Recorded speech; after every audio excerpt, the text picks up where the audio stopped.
জনাব মোশাররফ হোসেন, আপনি এই প্রসঙ্গে কি কিছু বলবেন?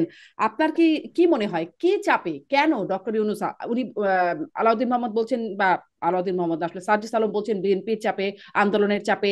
আমি একটা প্রশ্ন করলাম যে সেনাপ্রধানের বক্তব্যের প্রেক্ষিতে কিনা। আপনি কি একটু ব্যাখ্যা করবেন কেন ডক্টর ইউনূস আসলে এই পদত্যাগের কথা হুট করে না, আসলো তার?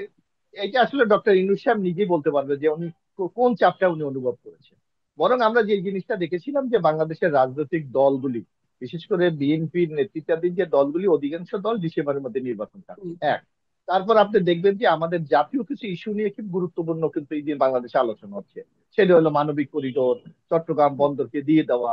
এইগুলি নিয়েও কিন্তু আপনি দেখবেন, আমরা যা পত্রপত্রিকায় দেখেছি, বাস্তবে কতটুকু এটা তো আমরা জানি না, যে সেখানে সেনাবাহিনীর পক্ষ থেকে কিন্তু কিছু প্রতিক্রিয়া ব্যক্ত করা হয়েছে যে এগুলির ব্যাপারে তারা অনেকটা কনসার্ন না, এই ধরনের কিছু কথা তারা বলেছে ইত্যাদি ব্যাপার। এটা আমরা বাইরে দেখেছি। এখন কোন বিষয়ে ডক্টর ইউনূস সাহেব চাপ অনুভব করেছে এটা উনি নিজে ভালো করে বলতে পারবে। তবে আমরা আজ নাগরিক হিসেবে আমরা মনে করি যে, যে কথাটি সেনাবাহিনীর পক্ষ থেকে বলা হচ্ছে, বাংলাদেশের বিশিষ্ট জনরা বলা হচ্ছে, যে দীর্ঘদিন যদি সেনাবাহিনী মাঠে থাকে তাইলে তার যে একটা শৃঙ্খলার ক্ষেত্রে তার ব্যাপক ঘাটতি দেখা দেবে।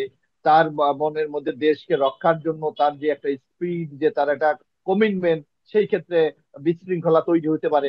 যার জন্য আমরা যতটুকু শুনেছি যে সেনাবাহিনী দীর্ঘদিন মাঠে থাকতে চাচ্ছে না, যাতে তাদের চেইন অফ কমান্ডের ক্ষেত্রে সংকট তৈরি হবে। যার জন্য তারা ডিসেম্বরের মধ্যে নির্বাচন হলে তারা ব্যারাকে ফিরে যেতে চায়। এইটাই আমার মনে হয় সেনাবাহিনীর মূল স্পিরিটটা আমরা লক্ষ্য করি।